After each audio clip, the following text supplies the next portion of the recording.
we are one of the top 10 vulnerable countries. Our failure to address the structural deficiencies in the international financial system is aggravating global inequalities and poverty. Hatred and discriminations are on the rise in the form of xenophobia and Islamophobia. Excellencies, ladies and gentlemen, in the midst of these turbulent times, a region unfortunately is yet again standing on the brink of another conflict. Over the course of the last couple of weeks, baseless allegations as well as unilateral, politically motivated and highly provocative actions taken by India pose a grave threat to regional and international peace and security. There appears to be calculated and premeditated attempt to escalate regional tensions, following a familiar pattern: level accusations against Pakistan without evidence, use inflammatory rhetoric, incite war, hysteria, and use this as a pretext for aggression and unilateral actions. Why I'm saying so? I just want to remind and not go into detail. I'm sure all of you, it's not decades old, it's just 2019. Pulwama, media hype, rhetoric, followed by unilateral deletion of Article 370 and 35A, which led to declaring the 7 decades old disputed territory guaranteed by the UN resolutions to be resolved in the light of principle of self-determination and of the will of Kashmiri people. That was all binned after that entire Pulwama episode. However, this brinkmanship carries consequences that extend far beyond India borders. We believe that what has happened is to divert attention, I'm talking of Pahalgam, from India's internal challenges, state-sponsored terrorism, the ongoing human rights violations in the Indian illegally occupied Kashmir, and to gain narrow domestic political objectives. Don't forget there are some by-elections coming through next few months in India.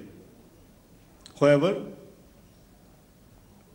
we are obviously absolutely alert. Regional and international peace and security cannot be sacrificed at the altar of narrow electoral gains. This is a dangerous political game and gamble, putting at stake the lives of millions in the region. Being a responsible member of the international community, Pakistan remains committed to regional peace and stability. We will support all efforts towards de-escalation. I have had interaction in the last few days with more than a couple of dozens Prime Minister, Deputy Prime Ministers, foreign ministers of other countries.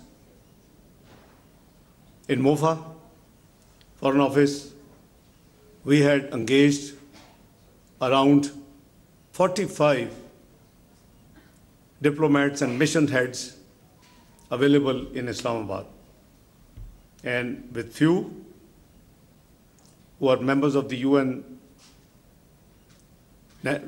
Security Council, we have probably had more than one rounds. However, in case of any act of aggression, let me first tell you that my interaction revolved around what? In fact, on 22nd of April, we just landed, Prime Minister, myself, on a 36 hours official state visit to Turkey. We were invited by His Excellency the Turkish President. Soon after landing, we had this sad news. And straightaway our meeting started, which ended over the dinner. And once I was done, I engaged Foreign Office. It was almost 1 o'clock in the morning, between 22nd and 23rd of April. We decided to issue a condolence message, which is still on our website. On 23rd of April, we issued this statement, and we learned that Prime Minister Modi, after curtailing his visit to Saudi Arabia, would be holding Cabinet Committee on Security of India. The times, a couple of times, changes in the time the meeting would be held, but finally it held around between Maghrib and Isha, our time. And after the meeting, there was no mention in their official statement, press briefing, any reference to Pakistan, but all the measures they took were Pakistan specific. You only need probably class 1 student to assess what was it all about. So we decided to hold our National Security Committee meeting following morning. And India, by the way, the measures they announced: number 1, closing of Atari border; number 2, reducing the size of our mission in New Delhi; number 3, declaring our armed forces personnel, you know that attaches, naval, air force, army attaches, always there, as persona non grata. 4th, the Pakistani holding valid visas, and inside India, the visas were cancelled and asked to leave immediately Indian territory. And the most shocking, the 5th, was that they announced that they will hold in abeyance the over 6 decades old treaty known as Indus Water Treaty. Now, surely there isn't any provision in the treaty, those who have gone through the treaty. Generally, the international treaties cannot be amended or terminated without the mutual consent of the parties to the treaty. And that's exactly is the spirit of, it's not deemed spirit, it is written in the treaty that neither party solo can terminate or amend this treaty. Now, this is most unexpected from any responsible country in the Comity of Nations. We are low riparian. The established precedents and laws in the world and practically followed is the low riparians always have an access to the water which flows from the upper riparian. We are low riparian. Without going into debate in 1961 what happened, because there are certain critics, and perhaps rightly so. But all those actors who actually signed the treaty and were party to the treaty finalization are no longer in this world, so God, bless their souls. But there was a huge criticism that giving away the right to 3 rivers of Pakistan wasn't a very good deal. The water distribution treaties are generally evolve around how and what distribution would take place. But Pakistan actually agreed to virtually drying up 3 of its rivers and through that treaty. And now they say that we are going to, by the way, I have tried to search, maybe you are great scholars, some may know, legos. I can't find the word abeyance in international treaties, dictionary. The suspension word is there, but abeyance, I haven't seen that. So it was just shock. So, as I said, that very next morning, we held our National Security Committee meeting, and we decided to still exercise patience. So we threw back the same measures on Indians what they have done to us. We closed Wagah border. We downgraded their mission here as a reciprocity. We declared that armed forces personnel persona non grata. We cancelled the Indians who were given visas and were in Pakistan and also asked them to leave. And we declared in no ambiguous terms that the holding in abeyance is non-starter, because we said it will tantamount to an act of war. We will not allow to divert or stop the flow of water, which is Pakistan's due share under the Indus Water Treaty. And in the National Security Committee meeting, we have made it amply clear that we would exercise restraint and we will not be taking any escalatory move.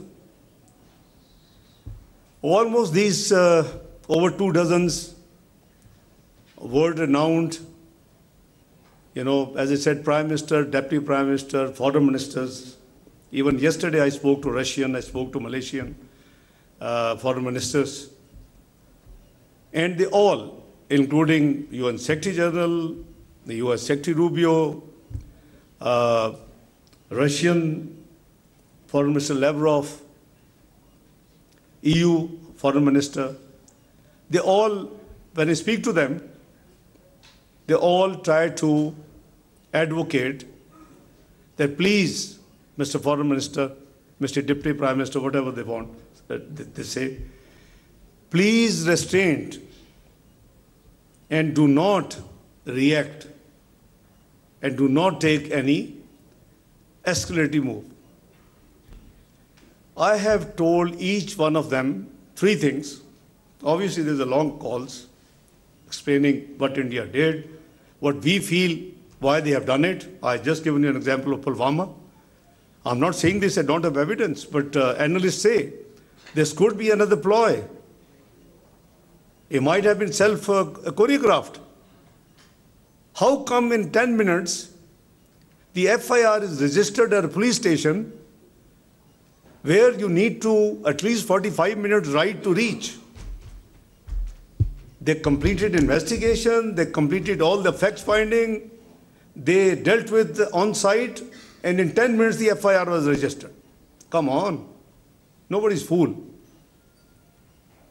And then what they conveyed, because obviously all these international dignitaries are talking both sides. Few of them, great friends, I have very good relationship, working relationship with them, suggesting me, can you try and help the perpetrators to be caught? I say, hang on, do you know the distance? Where it happened and where is the line of control? They don't know. 230 kilometers. I mean, you can write in 10 minutes FIR, but you can't hold the perpetrators who did all this business and heinous act there. Listen, one thing should be very clear. Pakistan has always and will condemn terrorism in all its forms and manifestations. This is our country policy. This is not now, When we fought against terrorism 2013-17, I was Finance Minister of Pakistan. I know how many hundreds of billions we had to finance. Even this was the policy decided, declared at that time. And we also declared we will not allow our soil to be used for any terrorist activity against any other country. The state is not involved at all in this sad incident. But, so I keep telling these guys, my colleagues, diplomatic colleagues, that listen, it is as per analysts, some analysts, that they say this could be a ploy. And why? Because India has been now communicating with us officially that this treaty needs to be, a lot of ground realities have changed. This treaty needs to be revisited. And we are responding to the latest communications. Two will be responded. But who can forego a drop of water because the future projections of water is said to be creating maybe wars in future? We can't give up a drop of water, which is our right. We honor, as I said, regardless of the certain criticism which was then, took place and which still people, but we are honoring the treaty in letter and spirit, and we had made it abundantly clear.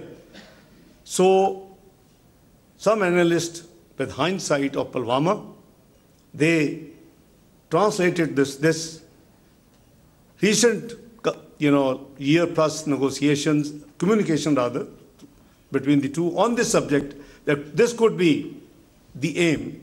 And they have demonstrated the aim by declaring that we are putting in abeyance. However, as I said, I have told all these friends three things. I said, listen, let me make your life easy.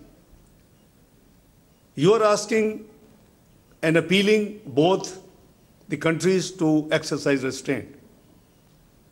You're talking to me, you're talking to the next door neighbor. Let me make your life easy and resolve 50%. I said, we will demonstrate full patience. We will exercise restraint. On behalf of Pakistan, I give him a word, we will not be the first one to do any escalatory move or action. I think we can't do anything beyond. So when I say this thing, it automatically, changes the situation. They understand, and I said, you have to work on the other side, don't worry about us. I've given you a word. This is all minuted in the history and record of the Ministry of Foreign Affairs, and this is a policy decided in the National Security Committee, chaired by the Prime Minister of the country, Muhammad Shahbaz Sharif, attended by the Armed Forces, chiefs, the Chairman Joint Chief, the Army Chief, the Air Chief, the Vice Admiral of the Navy. So they were all there. So it's a unanimous decision to exercise restraint, and we will not be the first one to make any escalating move.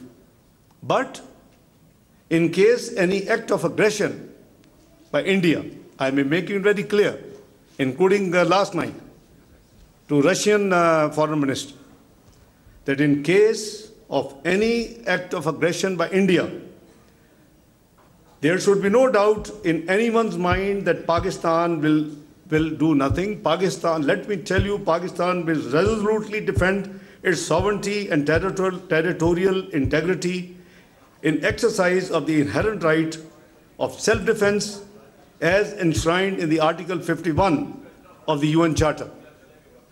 So I have given loud and clear message to the almost major countries of the world that where do we stand and what they can expect from us in case of. Let me also tell you something. that, alhamdulillah, we are absolutely alert. We are absolutely in a position. Our armed forces are, ready. And there has been an attempt. Between the night 29th and 30th of April, we had credible news of some misplay or adventurism by Indian Air Force. Alhamdulillah, we made them to run back and turn back to India. Our Air Force moved swiftly, timely, and made them to run back and turn back to India. According to our information, they landed in hurry at Srinagar. Pakistan also remains concerned at the insightful and Islamophobic narrative being directed against the Kashmiris as well as the Indian Muslims in the backdrop of the current situation. This must end forthwith. Excellencies, ladies and gentlemen, in this backdrop, India's illegal and unilateral decision to hold the Indus Water Treaty in abeyance should be a matter of serious concern to the world community. The treaty provides no basis for such unilateral actions, as he explained. India's actions undermines a fundamental pillar of regional stability with profound implications for the peaceful management of vital shared resources between the neighbors.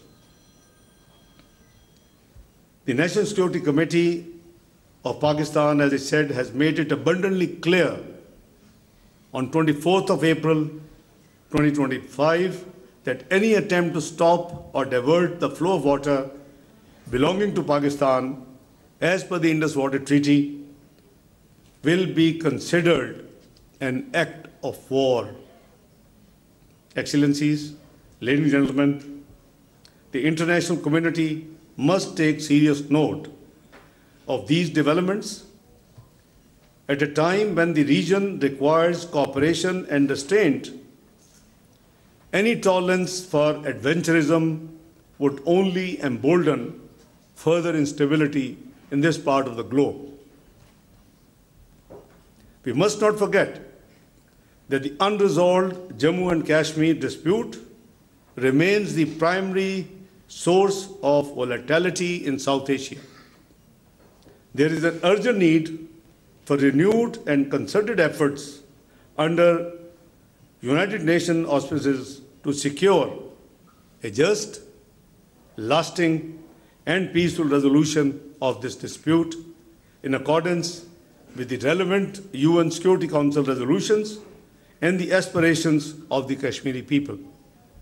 Excellencies, ladies and gentlemen, the challenges being faced by our region as well as those at the global level can only be addressed through a renewed recourse to multilateralism.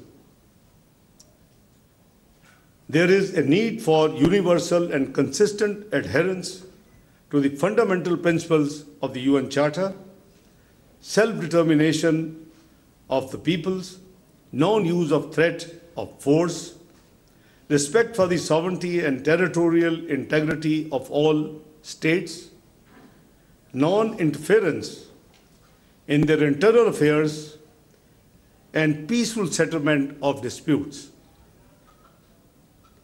As I speak, millions of Palestinians are enduring unparalleled suffering. Thousands have lost their lives. Many more have been injured, and millions have been displaced. Humanitarian aid is being deliberately denied to millions in dire need, and humanitarian workers are being targeted with impunity. I've seen what's going on with UNRWA. You must speak and speak with one voice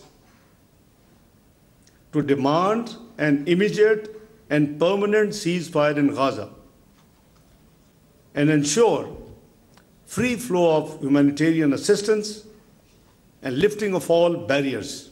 We ourselves have been experiencing this problem.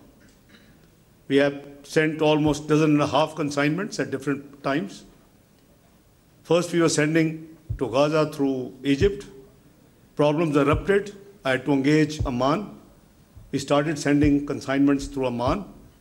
Then issue expanded to Lebanon. We sent our consignments to Lebanon and followed by Syria. So we have been experiencing, we are doing on pure humanitarian grounds. There's humanitarian assistance through the National Disasters Management Authority, who takes the lead in implementing the decisions of Prime Minister Shehbaz Sharif and the government in this regard.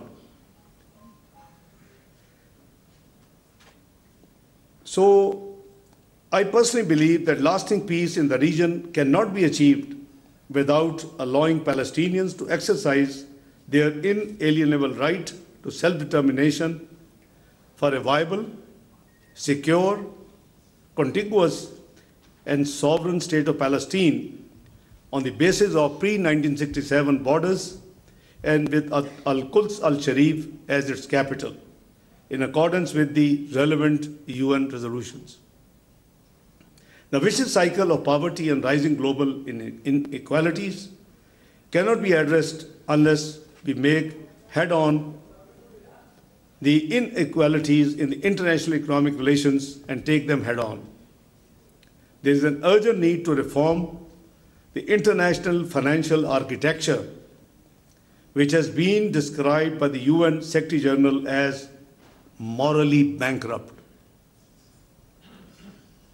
Those who have the supply of resources and those who require the resources, there's a huge gap. I think it was perhaps with this vision that in our region, Asian Infrastructure Investment Bank was initiated by China. We had been, I as finance minister between 2014 and 16, part of that exercise, and I am the signatory on behalf of Pakistan on that document, which governs Asian Infrastructure Investment Bank. The whole idea was the 70% population, which requires multilateral funding, has an access to around 30% funding from the multilateral global institutions, and vice versa. Neither the Sustainable Development Goals nor the climate goals can be achieved without international cooperation. We have seen recent statements of some global powers. I don't know how much is relevant as of now, the climate funding and the climate change subject. I think we all have to wait patiently and see and watch and plan for our own country accordingly. Concrete actions are needed to help developing countries trapped in the liquidity crisis and debt distress by ensuring adequate concessional finances, rechanneling of unused SDRs, seeking a sustained increase in the lending capacity of the multilateral development banks, and funding of International Development Association, IDA. Excellencies, ladies and gentlemen, access to advanced technologies, especially digital technologies, must be available on the basis of equity and non-discrimination. Being one of the topmost climate vulnerable countries, Pakistan recognizes the critical need for the international cooperation to address the common challenges posed by climate change.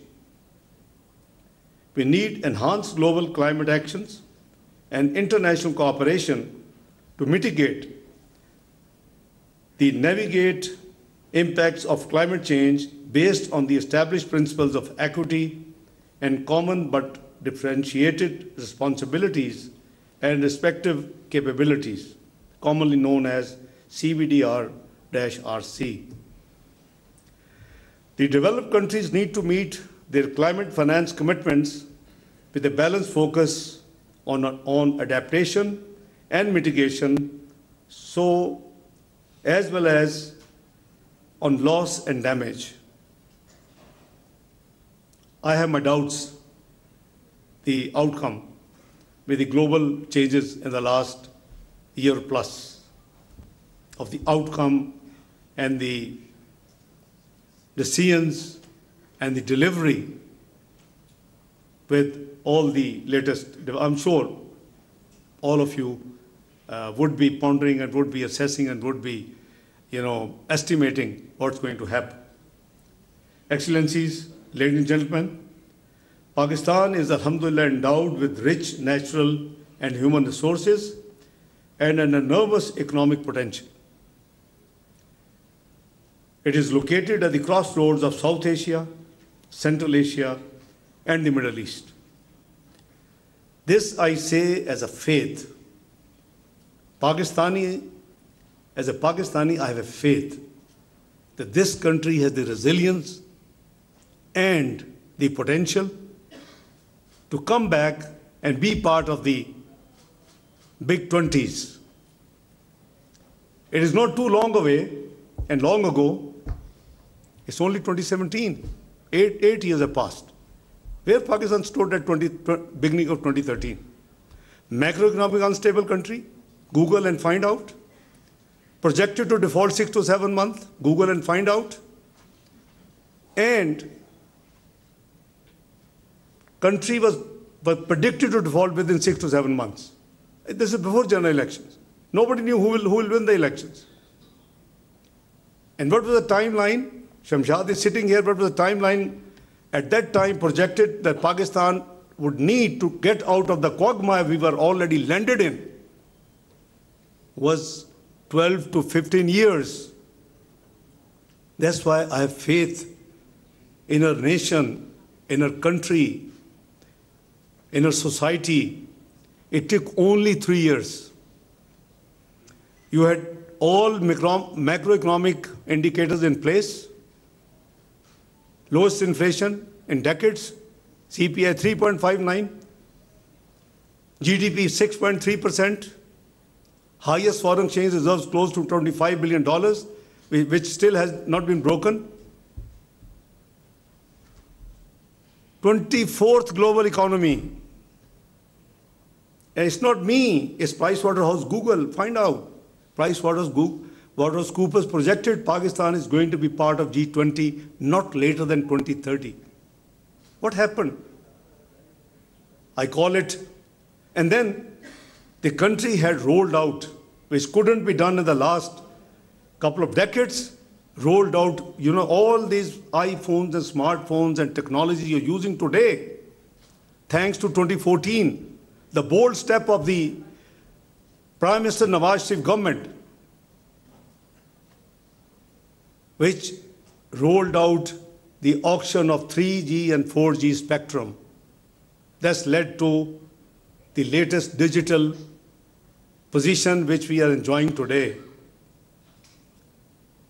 So unfortunately, I don't want to be criticizing anybody. I don't want it to be political.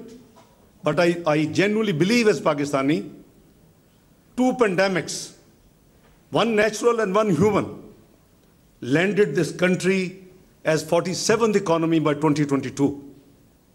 Brought us on the brink of default again, which we struggled during 22, 23 to save this country. You named the international agencies and they were giving us dates. Even June 2023, a date was given. I know why. Alhamdulillah, we survived. New election took place. Just been the damn debate of 45, 47. Let's look forward. Country has come out of the default mantra for all time to come, inshallah. It has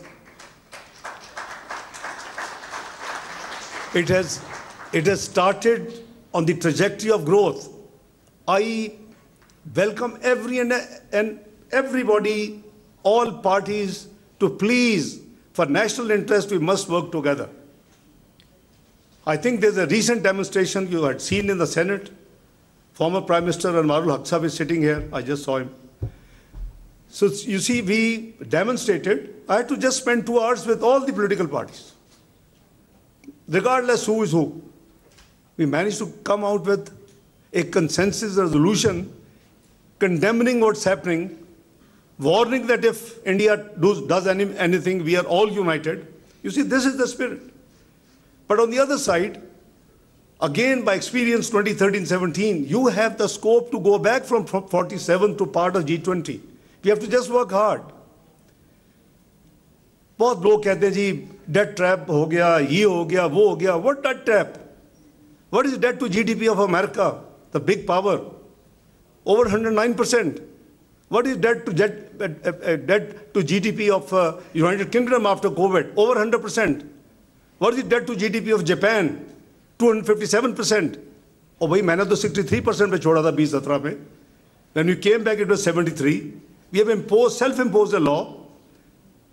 मैंने उसको initiate किया 1999 में the Debt Responsibility and Limitation Act कि 60% तक रहेंगे, पर ये कोई सहीफा आसमानी से नहीं उतरा हुआ.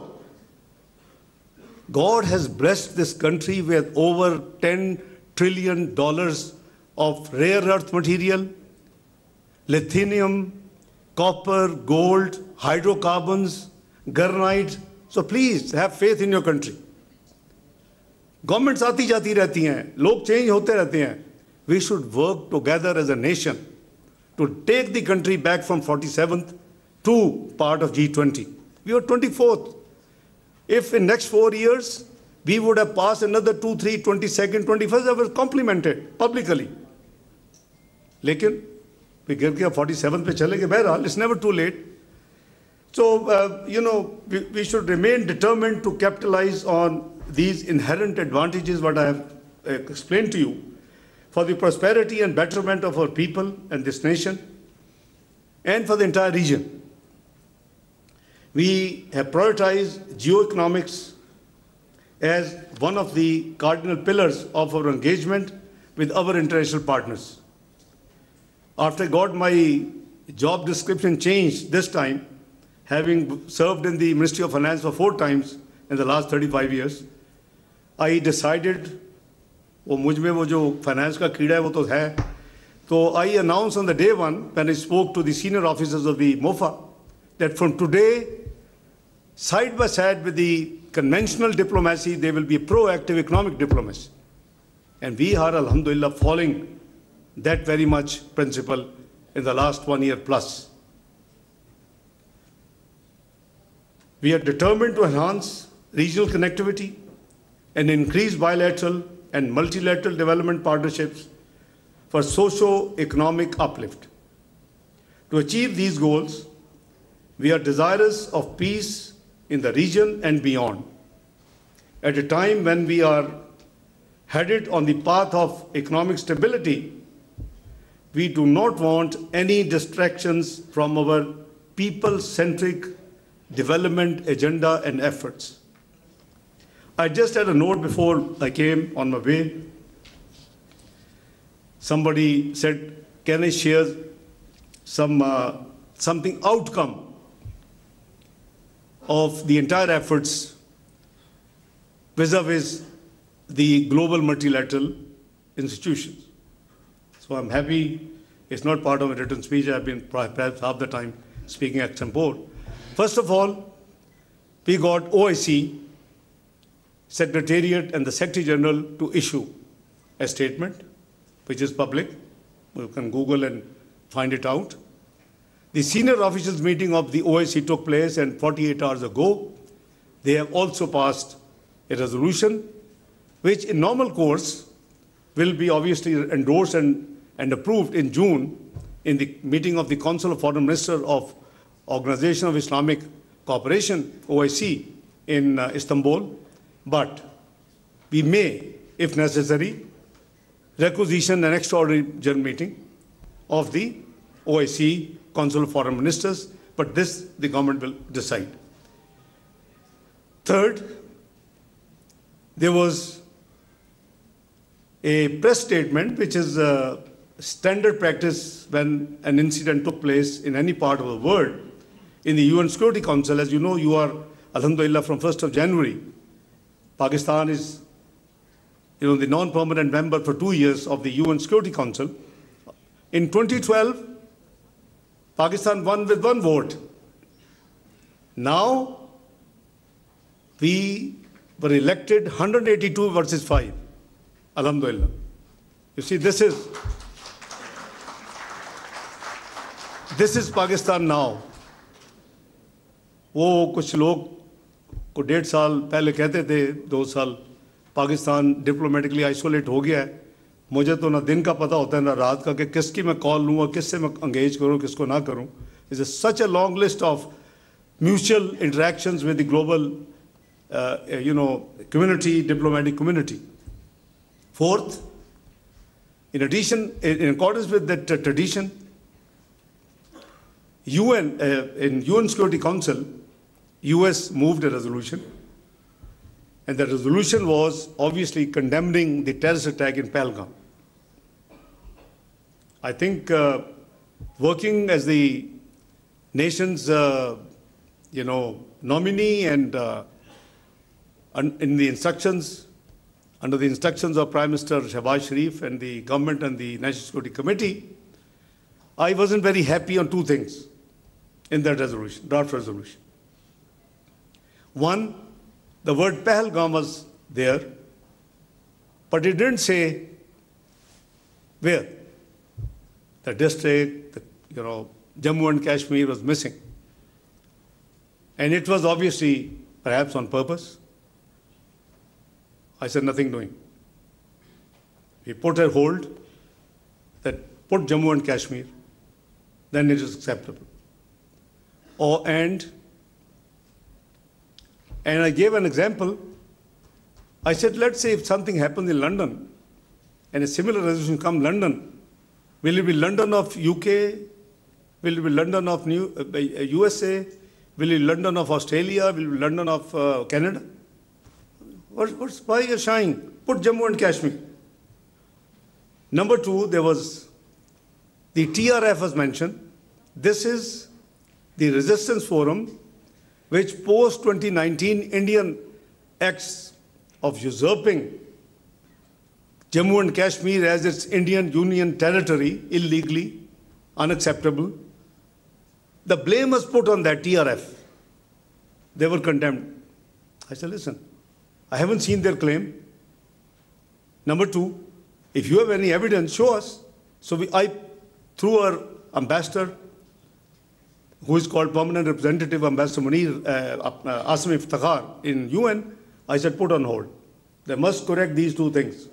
Delete TRF or give us evidence, put Jammu and Kashmir after Pahalgam. It took 2.5 days. It is always a war of nerves. Alhamdulillah, both things were done, and that press release with these 2 amendments went public.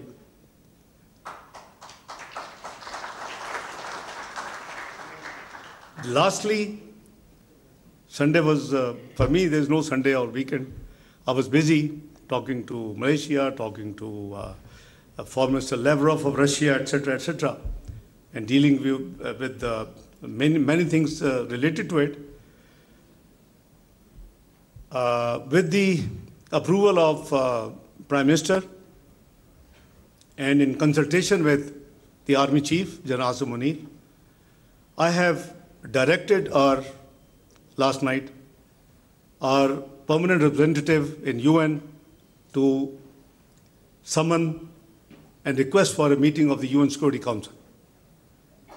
Let's share with them what I've talked to you here.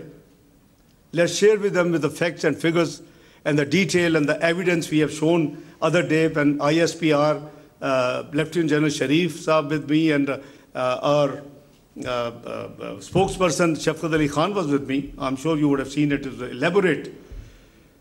So we have triggered it last night. And 4th, and the last, OIC, there is an OIC contact group permanent observer status in UN. We managed to have the meeting, and there is a resolution which is going to be out any day during our working hours, inshallah, and maybe 7, 8 in the evening. So that has also been done. So we are, as your representatives and the government, are doing whatever best we can to deal with this situation. Visibly, India has gone defensive. It's not me who got sponsored in New York Times, in Bloomberg, in Economist, in Financial Times. No, they understood our viewpoint. What we are saying makes sense. Please give us the evidence. Pakistan has categorically made an offer by Prime Minister Shahbaz Sharif in his address to the Kakul Passing Out Academy on Saturday, within days of this incident, that we are ready for any independent, transparent, international probe and investigation because our hands are clean. So if you want to get it done, most welcome. Let's call spade a spade and let's find out who are the ones who are involved in all this and what is the outcome. So, अल्लाह का शुक्र है कि पाकिस्तान ने अब तक जो अपनी efforts की हैं, which are a duty, has exposed Indians mala fide, and now they are on the back foot. But, it takes two to tango. I've been telling all these dignitaries whom I'm talking to in the last few days that I can assure you only from my side that we will demonstrate patience, we will exercise restraint, and we will not be the first one to attack. But if anybody makes any mistake and enters into adventurism, then God knows where those situations will be leading to. So hopefully, I hope sense prevails, and they should do introspection. I'm not sure, I'm not blaming, but I've seen one senior, probably 3 stars, has been sent home.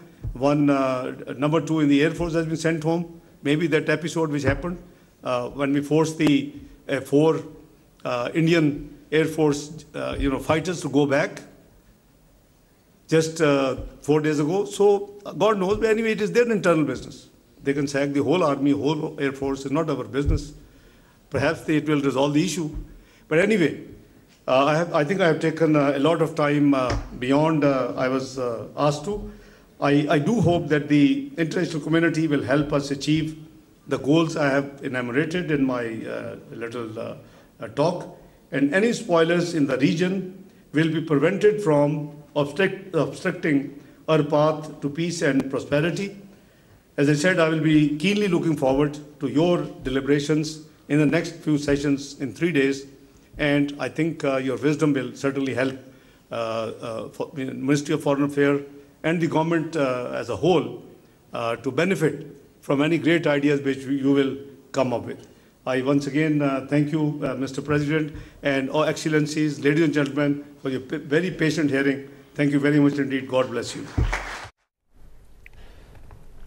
नायब वज़ीर-ए-आज़म इशाक़ डार का खिताब जारी। उन्होंने कहा कि भारतीय तैयारों ने एक बार कोशिश की मगर उन्हें भागने पर मजबूर कर दिया। पाकिस्तान किसी भी सूरत हाल में पहला कदम नहीं उठाएगा। नायब वज़ीर-ए-आज़म इशाक़ डार ने इलाकाई मुकालमा 2025 से खिताब किया है। उनका कहना था कि जारहियत मुसल्लत की गई तो भरपूर ताकत से जवाब दिया जाएगा। भारत यकतरफा तौर पर सिंतास मुआहिदा मुअत्तल नहीं कर सकता।